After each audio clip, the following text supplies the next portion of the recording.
តមអំពាវនាវដល់ប្រជាពលរដ្ឋទូទាំងប្រទេសដែលមានបញ្ហាវិវាទនានាដោយគ្រួសារយើងខ្ញុំឬក៏មានបញ្ហាវិវាទដែលមិនទាន់ដោះស្រាយបញ្ចប់សូមកុំអស់សង្ឃឹមសូមអញ្ជើញបន្តមកដាក់ពាក្យបណ្ដឹងនៅអាជ្ញាធរជាតិដោះស្រាយវិវាទក្រៅប្រព័ន្ធតុលាការដើម្បីទទួលបាននូវសេវាដោះស្រាយវិវាទដោយឆាប់រហ័សយ៉ាងត្រឹមត្រូវលោកអនចំណាប់ជាកូនឈ្មោះទុយសំអនភាគីដាក់ពាក្យស្នើសុំសម្រោះសម្រួលនិងផ្សះផ្សាវិវាទនៃអដកបានផ្ដាំផ្ញើពលរដ្ឋដែលកំពុងមានវិវាទកុំអស់សង្ឃឹមក្នុងជីវិតកថាទំនាស់ឬវិវាទរបស់ខ្លួនគ្មានអ្នកជួយបានជាក់ស្ដែងវិវាទដីធ្លីរ៉ាំរ៉ៃរបស់គ្រួសារលោកអូសបន្លាយរយៈពេល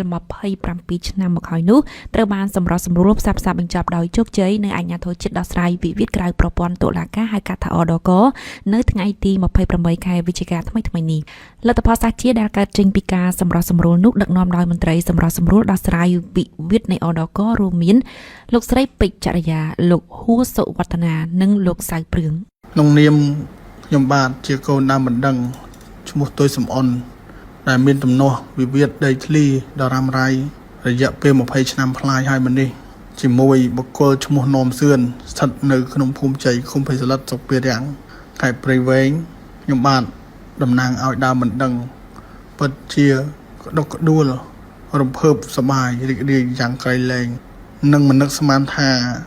ទំនាស់វិវាទដ៏រ៉ាំរ៉ៃនេះបានដោះស្រាយបញ្ចប់ជាថាពរទេស្ថាប័នអដក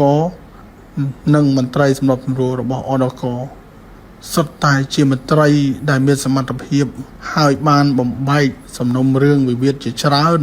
ផ្អែកលើច្បាប់រដ្ឋត្រឹមត្រូវយុត្តិធម៌ពិតប្រាកដគួរជម្រាបជូនថាវិវាទដីធ្លីដ៏រ៉ាំរ៉ៃនេះកើតឡើងតាំងតែពីឆ្នាំ1997ដោយភាគីទាំងពីរបានអះអាងពីសិទ្ធិរៀងៗខ្លួនលើដីវិវាទមួយកន្លែងស្ថិតនៅភូមិជ្រៃឃុំព្រៃស្រឡិតស្រុកពារាំងខេត្តព្រៃវែង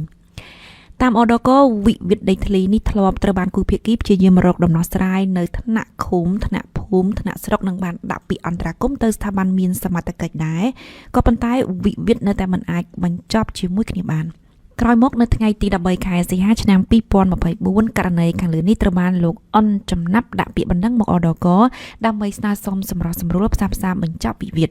អដកបានពិនិត្យសិក្សាស្រាវជ្រាវដោយយកចិត្តទុកដាក់និងបានដោះស្រាយបញ្ចប់វិវាទនេះដោយជោគជ័យដោយផ្អែកលើឆន្ទៈព្រមព្រៀងរបស់គូភាគីរហូតគូភាគីវិវាទបានសះជាជាមួយគ្នាហើយបានផ្តិតមេដាយលើកំណត់ហេតុព្រមព្រៀងបញ្ចប់វិវាទដែលផ្អែកតាមច្បាប់កំណត់ហេតុនេះមានអានុភាពអនុវត្តដោយសារក្រមស្ថាពររបស់តុលាការដែរ